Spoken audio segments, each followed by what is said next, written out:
My name is Ambrose Joshua.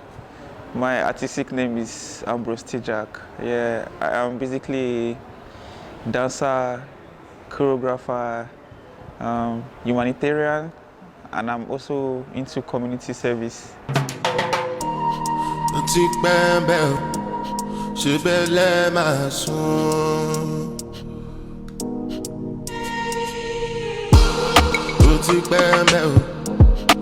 I mostly do community service in Lagos, as well as taking workshops, doing classes, visual representation of art and dance.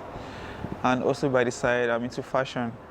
I've styled some theater dance pieces, some music videos, dance projects, and all of that. I consider myself to be a free movement artist. Yeah. Crazy thing is, I've always been dancing, but it was always in my room. Like, I never come out to dance. So all through my high school, college, I never used to come out to dance, but I knew I could dance. It was the last day of school for graduating students, and then I came out and I danced that day. So that day marked the beginning of this journey for me.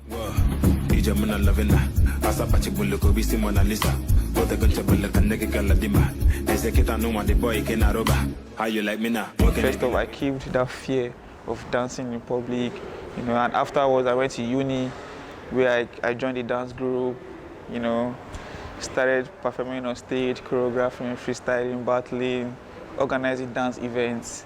And then after uni, I worked for a bit. After working for like a year, I decided I knew I was supposed to go on this path, which is my art journey, my dance journey. I left engineering and focused on this. Yeah, and here we are now. Here we are. Actually, because you mentioned about community work, when I read it about you, I was going to ask, what kind of community work, and if you have any stories to share, maybe people got inspired by your art. We've been able to do deliberate community services in our immediate environment, in Lagos, Bariga to be precise, and the aim is to spread away from our surrounding into the country, to the continent, and eventually to the rest of the world. We started with African, in Lagos. It's a jam session that happens monthly for all Nigerian street dancers, but of course the idea is to involve everybody in the community, the mom, the dad, the little kid, sons, daughters, basically creating a space for everybody to come together. But all we do is dance and its related arts forms. How would you describe the style that you're doing in dance and the style that you teach? We call it Nigerian fusion. It is basically a fusion of two dance styles from the street of Lagos called Konto and Shaku. So infusing these two styles together makes it Nigerian fusion. Yeah, so this is what I mostly love to share.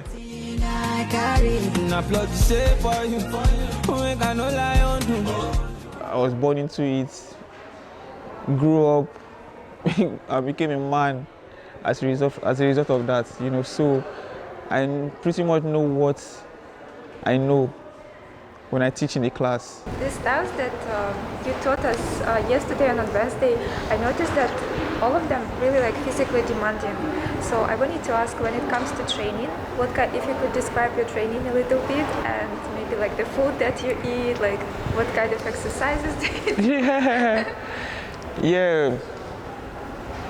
One thing that I love to do, I consider it as one of my hobbies. I actually love to walk.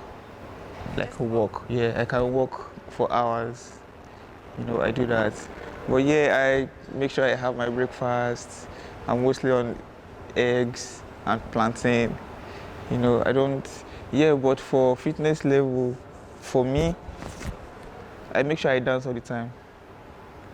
Like personal training, personal labbing, with low energy, with high energy. I consistently try to push myself, keep my body in shape. And then I do some push-ups, you know, I work out. I'm not a gym, I'm not a gym rat, but yeah, I'm pretty much heavy on aerobics, you know, like your cardios, your push-ups, your planks, yeah. Okay, now we got a little bit more. What would you say was the hardest part to remain like full-time artist? And what was your main achievement as a dancer, like for yourself personally? The hardest parts were were the no food days. You know, like knowing that this thing is not bringing you food on your table, you know, basically, but because there's a vision, there's a passion, like you just keep going. You just know this won't be forever. You know this is going to change. So just that mentality alone keeps me going. You know, it keeps me going. But those days were actually very difficult. Like just trying to stay motivated. You know, just trying to stay motivated. Yeah, just keeping that belief that one day this phase is going to change, or you're going to keep going from one phase to another phase. You know, it always gets better. You know. Did it already happen for you? It's not there yet, you know, as considering the country as a society where it is not so favorable as an artist.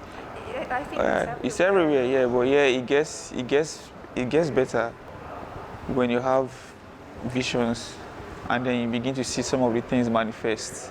You know, when we started, there was literally nothing happening for the Afro scene. You know, but I would say we have played a major role in changing that. Basically, we're able to at least make some statements as to how street dancers can be this and not this. Street dancers can actually be something out of dance from Nigeria in Lagos. ọmọ ológo kò ní sófò gbogbo ìṣòro rẹ ọ̀tá ní òkò ẹnu ẹ ò ní gbẹ ò ní mọ́fò ọmọ yìí kò ọpọlọ lọ fi ń gbé kò ṣé you no like designer àbí you no like. You know, we started headlining like big shows in Lagos. Started working for major international artists. You know, our trademark was actually making dope, scintillating visuals.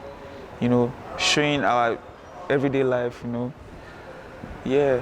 So as a result of that, we were able to break some barriers in the industry. We were seen, you know, mostly from international people. It just broke this long bridge between people all around the world, you know. Like I can easily reach anybody from around the world just because of social media.